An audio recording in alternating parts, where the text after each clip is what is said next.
Welcome to this quarter's Emerging Markets Country Spotlight. Today, we are joined by Thornburg Portfolio Manager Josh Rubin, who will shed light on the thriving market of Indian equities. India is known for its vibrant economy, diverse sectors, and robust growth potential. The country recently surpassed China as the most populous in the world, making it an attractive destination for investors looking to capitalize on its dynamic market. In recent years, India has witnessed a transformative wave of economic reforms coupled with a thriving entrepreneurial spirit, paving the way for interesting investment prospects.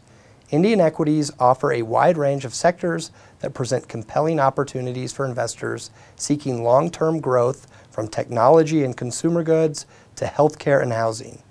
Let's dive in and explore the world of investment opportunities in India. I think we would be remiss, especially when talking about emerging markets, if we didn't at least hit on the risks. How does this play into your mindset as an active investor in India? It's interesting.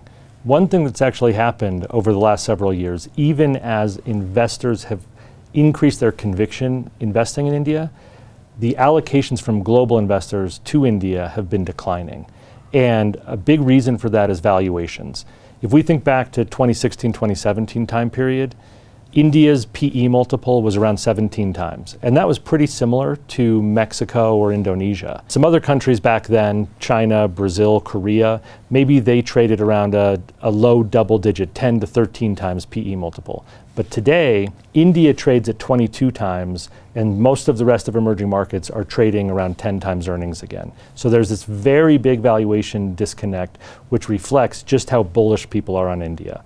So part one, whether you think about it holistically or at the individual security level, valuation really matters, and balancing the starting point of valuation with your confidence in earnings growth, it's just extremely important. A second thing that is different in India compared to China is currency stability.